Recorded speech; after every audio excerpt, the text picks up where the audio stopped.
Seek and destroy Metallica. As always, we seek out to destroy.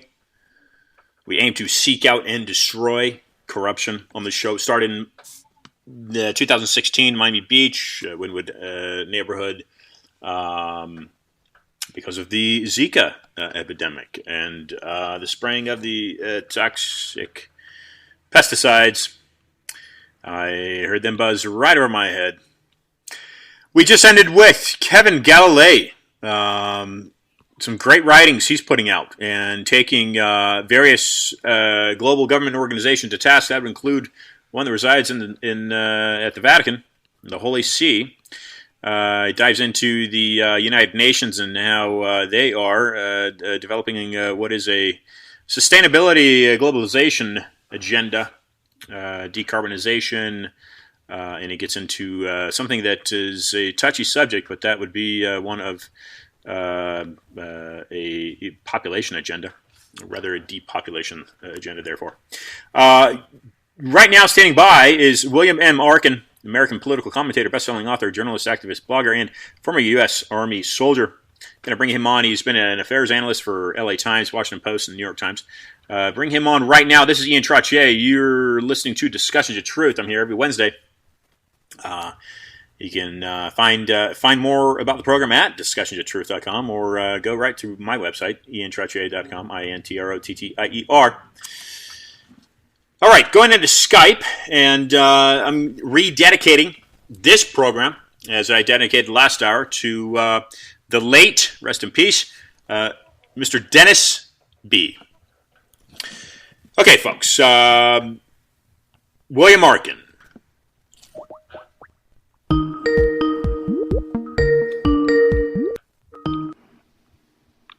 Hey there.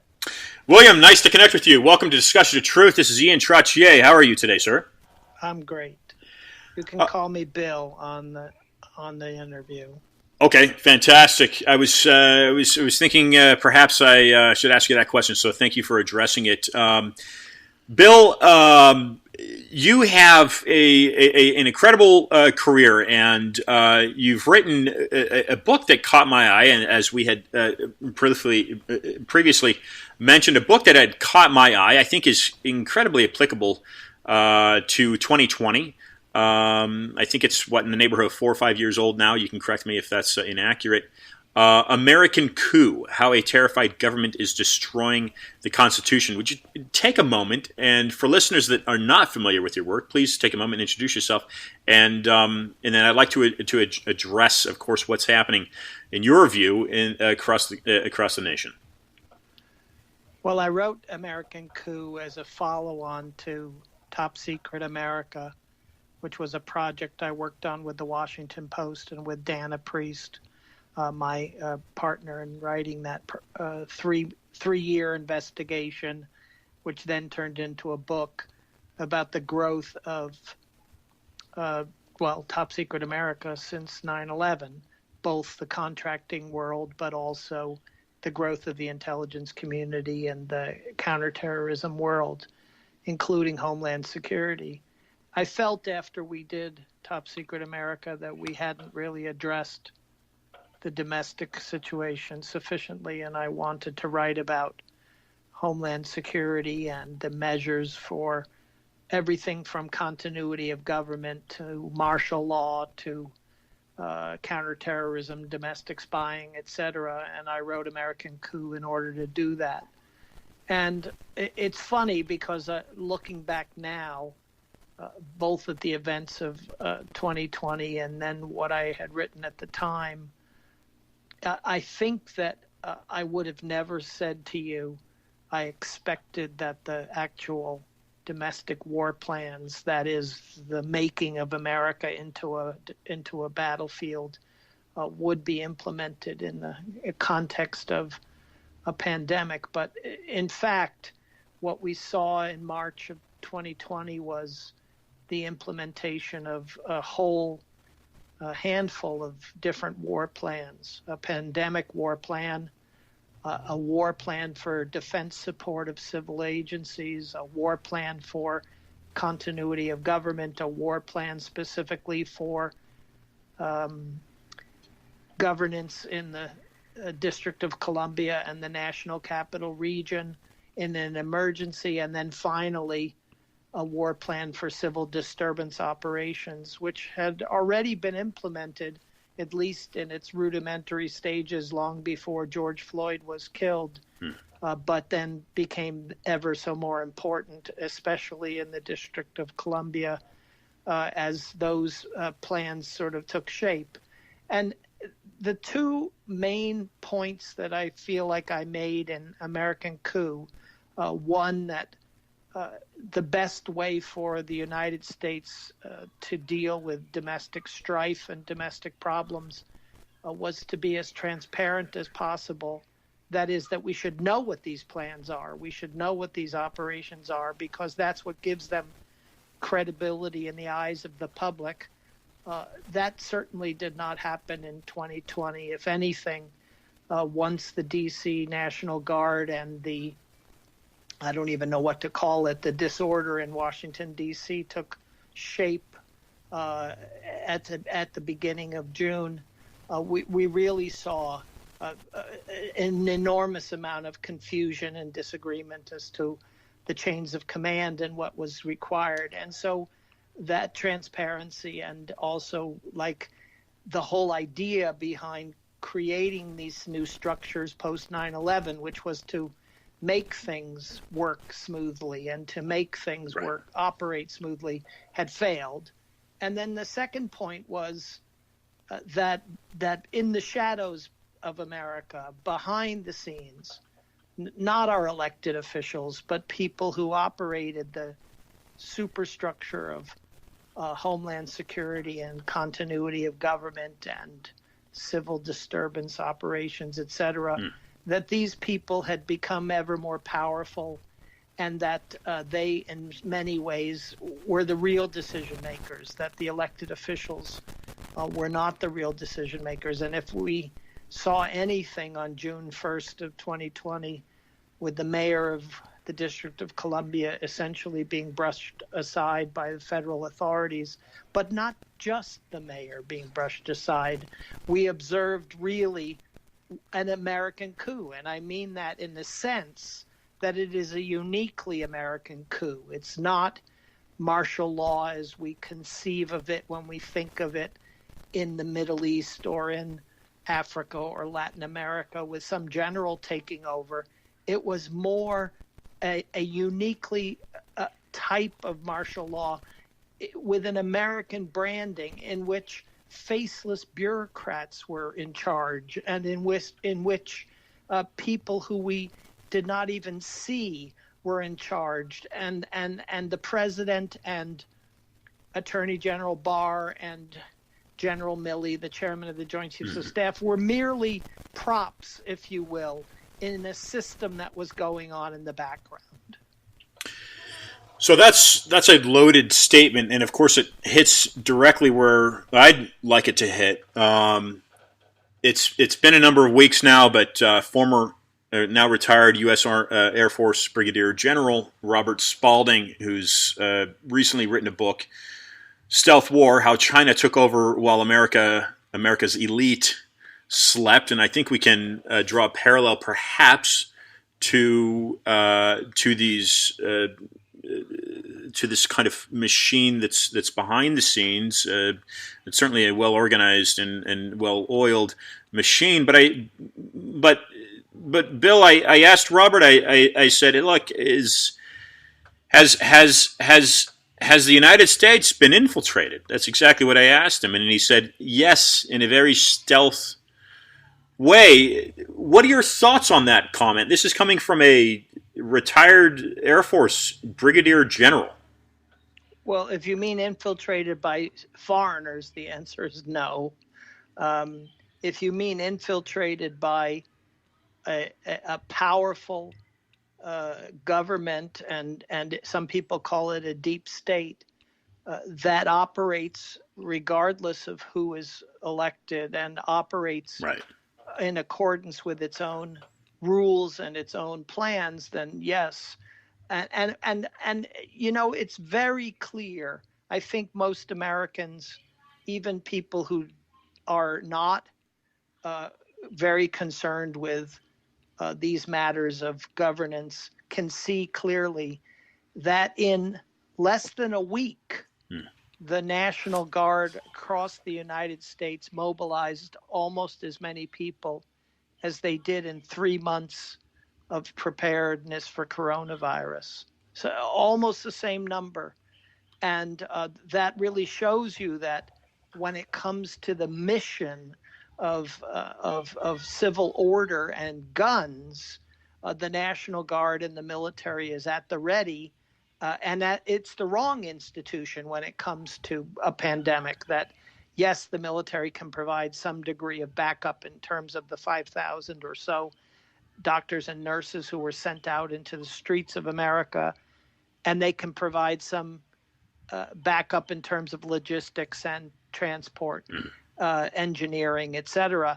But in terms of like, wow, send in the military, like the military somehow is going to be the key institution in responding to coronavirus. What we saw in 2020 was that they were exactly the wrong institution, that they were not really have much to contribute to a public health crisis. And even the National Guardsmen who were deployed, and you know what, my hat's off to them, but they were mostly engaged in work that anyone in a public health service capacity could have been engaged in. So what we see is a sort of romanticism, if you will, about the military and its capacities, um, that was sort of laid bare with coronavirus. They did not ultimately deploy as many people to respond to coronavirus as they did to Hurricane Katrina. That was one event in 3 states. And they barely deployed more National Guardsmen and women than they did during 9/11. And that was an attack in just 3 locations as well. So I think you get a sense that, let's just say that 45,000 or so National Guardsmen and women is about the total of the number that is available to be deployed. Now, you might ask what happens to the other 1.4 million men and women in uniform, where less than 1% of the active duty force was ever deployed for coronavirus. And my answer to you is, well, that's the way it should be. The military should be for warfare and not for our civil needs. And that, in fact, what coronavirus revealed was that we need to build up our civil capacity, not to provide more money to the military. But when it came to the rioting specifically, what we saw was how quickly the military both mobilized and assumed greater and greater responsibilities, and how the governors relied upon those military forces, even if they were very careful to say that they were under governor control, even if they were very careful not to federalize those forces. And as we saw when President Trump suggested that he was going to invoke the Insurrection Act and federalize forces or bring federal troops onto the streets of America, everyone freaked out. But it was a kind of theater, if you will, because we already had military forces on the streets of America, almost absolutely synonymous with our active duty forces, the same people who had previously been deployed to Iraq and Afghanistan and other war zones around the world. The distinction being between the National Guard and the active duty military these days merely being kind of pro forma. And though it's important that that the governors maintain control over the National Guard, and I ultimately support that. I feel like we are fooling ourselves a bit if we think that we've kept the military out of coronavirus response and out of the responses to civil unrest. The military has been involved in many ways behind the scenes: reconnaissance, command and control, logistical support, etc. And though we might not see those troops on the streets, and certainly in America, we're never going to see tanks on the streets, the truth of the matter is that the military is a ready and available force, and it's well funded and well prepared to take on those responsibilities. Yeah, we're looking at, of course, two different things: a medical pandemic, health pandemic, and of course these protests that have become violent and the looting and the rioting. But backing up a bit, what is American coup? What is the government terrified of enough to shred the Constitution, or rather destroy it? What are they exactly terrified of?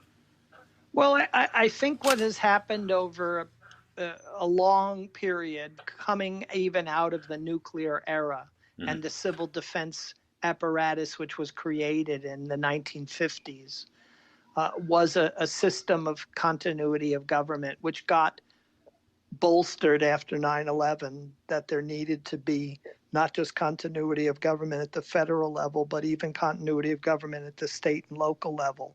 So this has been a cottage industry that has grown since 9/11.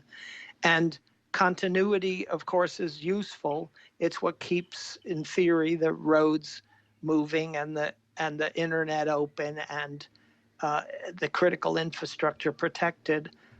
But in reality, what we've seen on the national level is the creation of a kind of alternate form of government.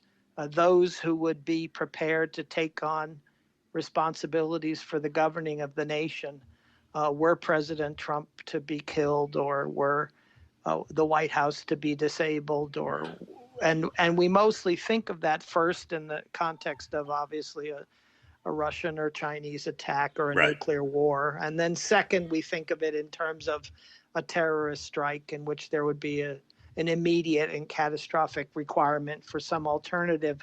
But I think what we saw on June 1 of this year, with President Trump running to the bunker, if in fact it's true, and that's even an interesting question, is that an apparatus began to be implemented that probably somebody in their right mind should have said, hold on, what are we doing? Why are we even implementing continuity of government protections?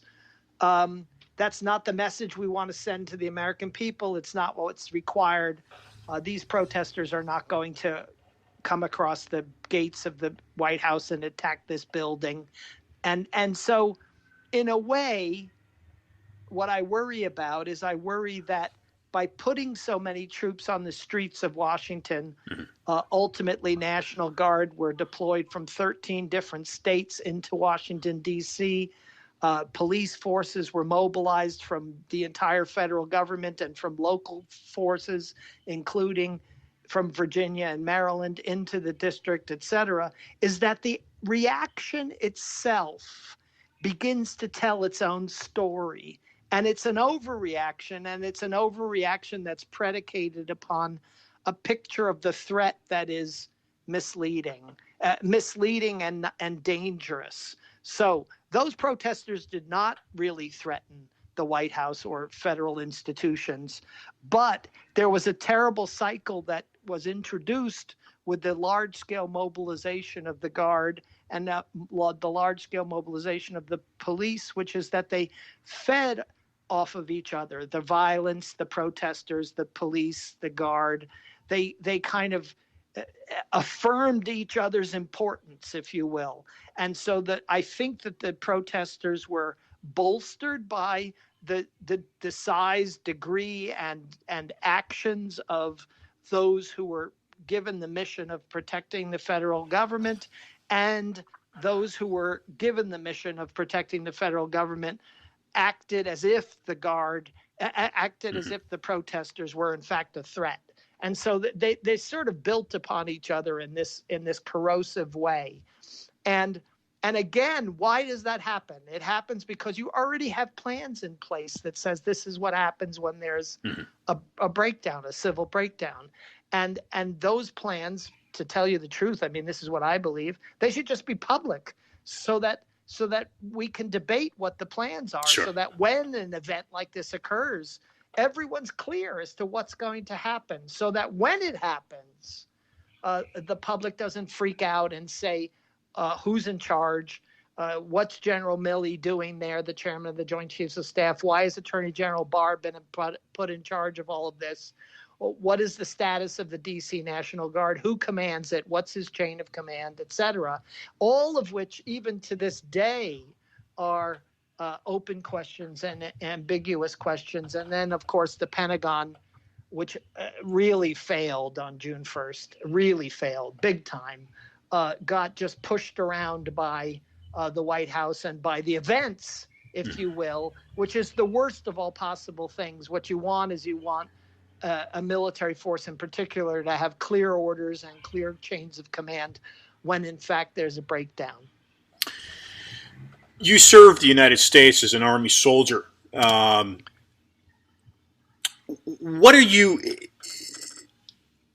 is going through your mind in seeing your homeland? I'm assuming that you served, correct me again, that you served abroad.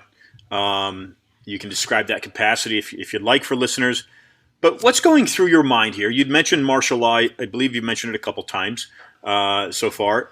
What's going through your mind here, seeing what's happening to your country on the homeland? Now, I'll insert this. I had befriended once. It's been a number of years. He's a former Ranger, and he'd gone into Baghdad, and he felt like the war he fought over there has simply the jihad and these other Islamic-based type threats that are certainly prevalent, seem to be prevalent in the homeland here. Of course, there's no association to current events that we know of, or at least that I know of by fact. He says the war that I fought there has come home. What are you seeing, Bill? What are you seeing? What's going through your mind as you see these current events unfold in your country? Now, of course, we're putting together two events that are massive, massive. 30 million people unemployed or filed for unemployment. I think the number might be higher than that. We've got, of course, this global pandemic, and then it's almost, I remember Rodney King, and that was a major issue. But it didn't seem, there was some maybe minor looting. I say minor because I wasn't affected, but some minor looting, some violent acts that came with that, but nothing of this scale. Is it that there are 30 million people not working and everybody's being confined to their homes, that this has happened under that time? George Floyd innocently perhaps lost his life under this situation, and so it's caused this boom fireball to explode. Regardless, as a former soldier for the U.S. Army, what's going through your mind watching this transpire through your land? Well, I think the answer is really quite simple, and I know that a lot of people don't want to hear it, but our country is over-militarized, and we see that in coronavirus, both in the importance that the military played or was supposed to have played in the response, that I think really is robbing civil society of adequate response. So, in other words, every penny that we're paying for the Pentagon to respond to coronavirus is a penny that we should have paid to a public health service and a vibrant civil response capability. So, and then second, I think as the protests spread across the country, and again, it was really unprecedented. Let's remember that. I mean, there were simultaneous protests in more than 100 cities in almost every state in the union. There was really very little capacity for the Guard or the governors in states to call in reinforcements and help from adjacent states because those adjacent states themselves were dealing with civil unrest. So we had for the few days a very unique situation where within a week or so, almost 40,000 National Guardsmen were activated and tens of thousands of active duty military forces were employed to give them backup in terms of logistics, transportation, et cetera. And it really is an unprecedented mobilization. I hope it will be studied more clearly. But the most important feature of it that I think we should take away is that once you start putting those guys on the streets of America, you better have already written very clear rules of engagement and plans as to what they're supposed to do when they get onto the streets. And to me, that wasn't clear. To me, that's where we really failed. And what was the distinction between the Guard and the police, and what role the Guard was there to play that the police wasn't there to play, was the deployment of the military seen as a soothing element of the response. In other words, if there was a lot of anger against law enforcement and people dressed in blue, did it make a difference that people were dressed in green? Was there a greater sense of security and confidence on the part of the public that the federal government had their back? That wasn't clear. And that's sort of the genesis and the whole point of the Insurrection Act, right? The federal government comes in when the state government fails to secure the civil rights of the population. The Insurrection Act was implemented, for instance, in the 1950s and 60s to enforce federal law for desegregation of the United States. And under President Eisenhower and others, the National Guard and federal forces were brought in order to ensure that states that didn't want to implement desegregation were forced to implement desegregation. So it was a sort of message that the federal government is behind you. It's on your side. It's securing your civil rights. And I think that was lost in this 2020 reaction, that people didn't see the National Guard as any different than the police. And quickly, as you saw, the National Guard kind of disappeared from the scene. It was a quick overreaction. And then it was as quick almost of a demobilization, getting the guardsmen out of the way and out of the headlines, if you will, because in fact they are the wrong force in order to enforce the law in America. So to me, when I look at the United States, as somebody who had some experience in the Army, as somebody who studied this for the last 40 years. What I see is this unfortunate chain of events that we have taken nuclear warfare and the nuclear era and then the legacy of 9/11 and created this superstructure for the apocalypse that then gets employed for things that are nothing at all like the apocalypse, nothing at all like the kind of crisis for which those structures have been created, and yet we can't really separate them out. And so I think that I hope that the end result of all of this will be a relook at what the function and purpose of U.S. Northern Command is, a command that was created after 9/11, a relook at whether or not the National Guard is adequately trained for the actual missions, the domestic missions that it is sent out there to do. For instance, we've spent a lot of money and a lot of time and energy preparing the National Guard in what's called consequence management of dealing with WMD. Well, do we really need to expend all that time and energy on WMD, or is a pandemic and other types of man-made disasters and natural disasters really the more likely mission that the National Guard is going to be faced with?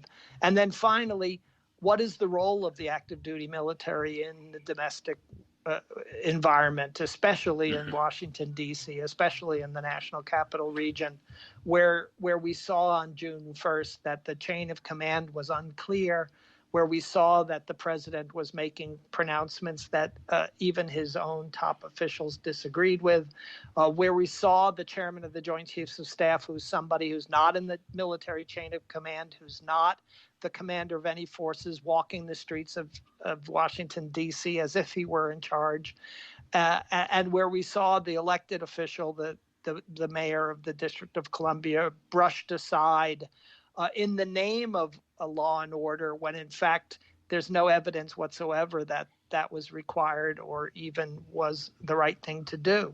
And so to me, I say sadly in 2020 that one of the lessons of coronavirus is that we not only rely too heavily upon the military, but that we do so at the expense of civil society and civil government, and that when I see the tragedy on the Navajo reservations in Arizona and New Mexico, or I see the inability to deal with ventilators or staffing of emergency rooms at hospitals in the early stages of coronavirus, I think, where is our adequate funding of a public health reserve, of a public health service that can actually respond to these kinds of crises, that we have taken money away from civil society and given it to the military, a military that is still essentially structured to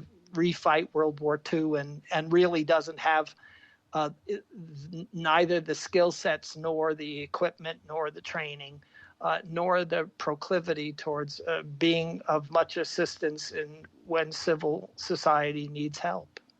So very eloquently said, very well said, Bill. Let's shift to some resolution here. In your view, what is some resolution? And defunding police seems to be one that is supported by many Americans, and toppling some of these historical figures by means of taking statues down. The Confederate flag. That's one thing I was surprised to see that still being waved. But that's just me. How does America move forward here? How does America become more united instead of what it seems to be becoming increasingly divided?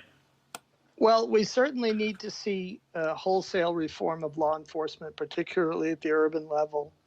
But one of the things that I described in American Coup was that there are 18,000 police forces across our nation, that this is perhaps the most decentralized system of all government that exists in our country.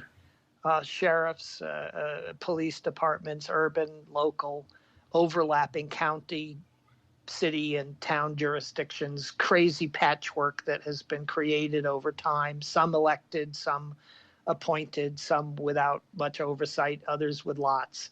So the police of our nation certainly needs to be given a thorough review. I think that will happen as a result of these protests. As for the question of eradicating the symbols of the Civil War and what people consider to be offensive symbols, I'm not a fan. First of all, I believe that we should be more confident that the outcome of the Civil War, in fact, created a country that is working steadily towards greater integration and racial harmony, that we didn't lose the Civil War. And so therefore, we don't have to take down statues in order to achieve some kind of visual reparations, that history is important and we shouldn't erase that history, that we should be much more confident about the outcome of the Civil War. Are there still racists in society? Sure, in spades, but the reality is that we can't eliminate racism by just sort of erasing the symbols of the Civil War and then making believe like we've achieved an actual goal. The second thing I would say is along the same lines of kind of the I don't know what to say, the symbolic movements that we're making towards ending racism, is that I think that there's a divide in our nation between the urban and non-urban population, and that is already reflected in the red state, blue state divide. It's already reflected in the Democratic Republican divide. It was reflected in the coronavirus prevalence across the nation. And we have to somehow figure out a greater integration of our urban and rural areas across the country. It seems to me, again, that if we spend so much time and energy dealing with the symbolic symbols of racism and not with the actual consequences and causes of racism at the human level, then we're going to lose this opportunity to actually have change and reform, and it's just going to fall apart. And for those who disagree with me, who think that it is important to pull down a Civil War statue or pull down a Confederate symbol because they feel aggrieved by that, I say to them, what happens if in our society, say, people who are devoutly religious decide that it aggrieves them to see symbols of gay America, that they don't like rainbow flags, that to them that kind of symbology equally assaults their sensitivities and is offensive to them? Are we going to then eradicate symbols of gayness in American society, like we're now trying to eradicate these symbols that seem to be offensive to a certain segment of our society? I think the answer is that would be absurd. And yet we can't seem to say to people, this is not the best way to achieve racial harmony and integration. We seem to be almost, if you will, surrendering.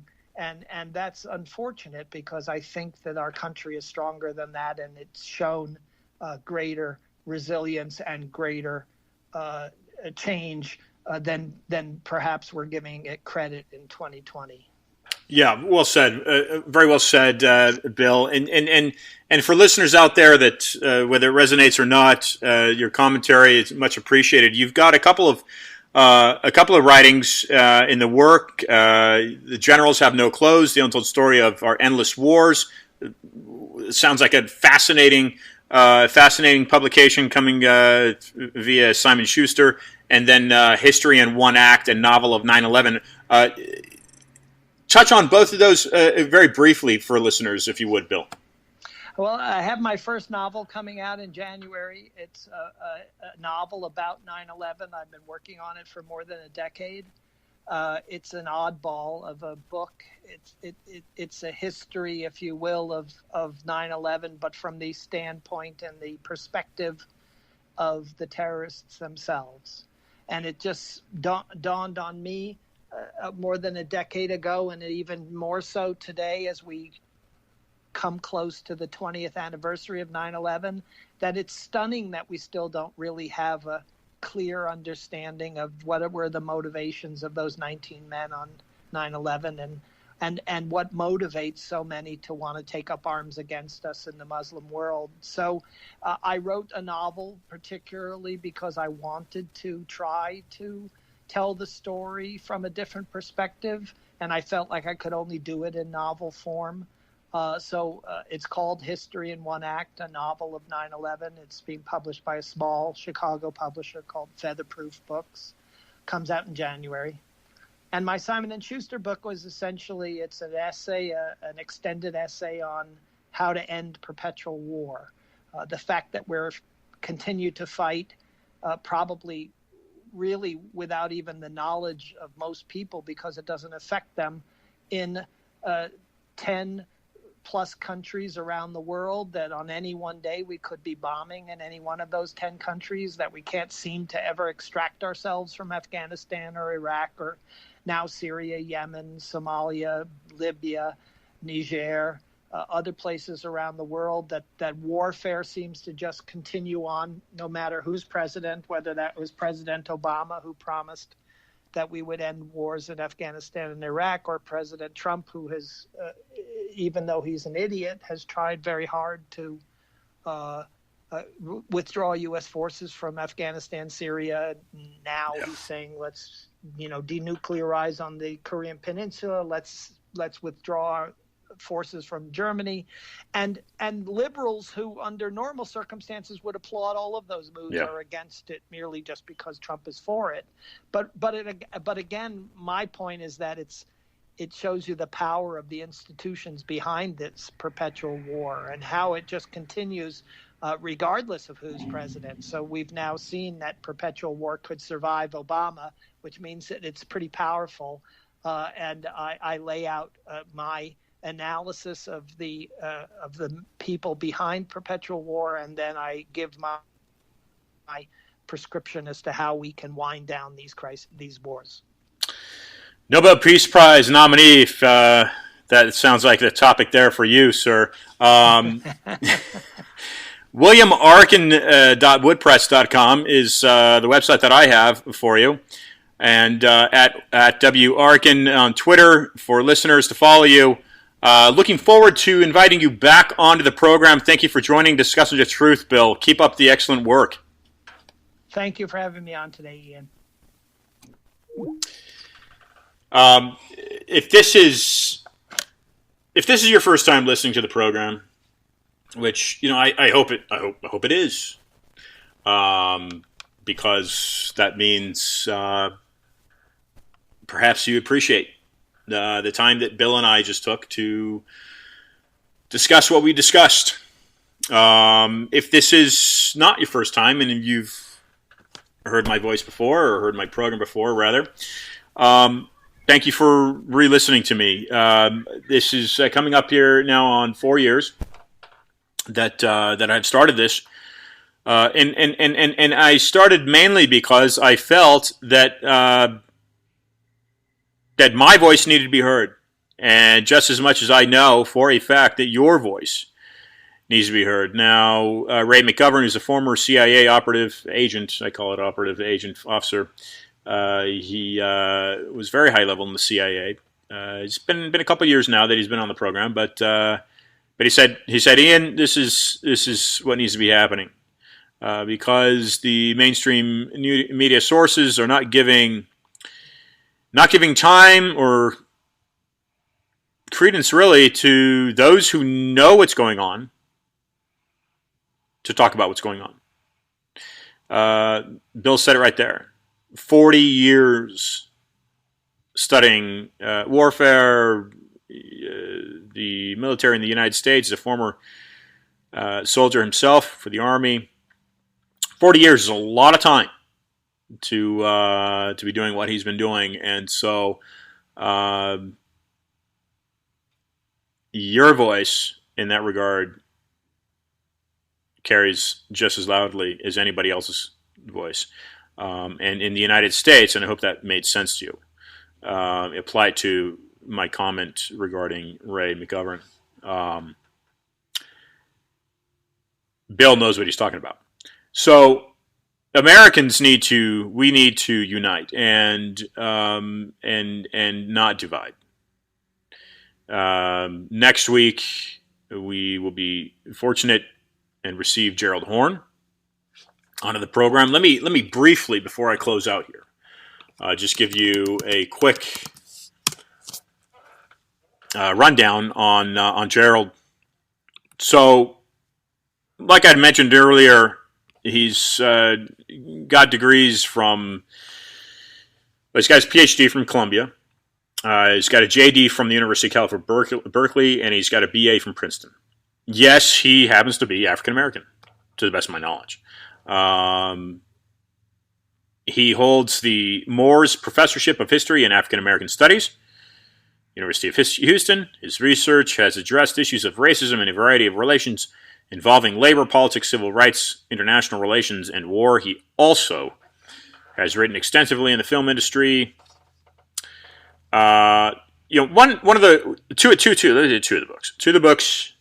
Give a quick search on your search engine query, whatever your browser may be. Two of the books that I find quite interesting that he has written. First, Race to Revolution. the United States and Cuba during slavery and Jim Crow. Fascinating, right? Fascinating. So you're looking at global economics, global politics, global warfare. Well, there's an interesting connection between the United States and Cuba, and certainly in Miami. Second book, and how that affects African-American slave trade and Jim Crow laws. Second, Negro Comrades of the Crown. This is his title. Again, he's African-American. Negro Comrades of the Crown, and he's speaking specifically of the British Crown. African Americans and the British Empire fight the U.S. before emancipation. So, what sounds like an incredible mind that he has, he will be joining us next week. And I'll have another special guest following him. It'll be a 2-hour episode starting at 4 p.m. Eastern Standard. The following week, we'll be welcoming back on the program former Fulbright scholar to Brazil and PhD from Oxford, J.P. Lindstruth, and he will be bringing back onto the program Brian Knowles with him, and two other incredible folks who I understand will be discussing in panel format with us race in the United States. So, until another week. To the late Mr. Dennis B. We thank you. This program is dedicated to you, sir. And pass this on to a friend. Pass this on to a family member. Folks, thanks for listening. Be awesome.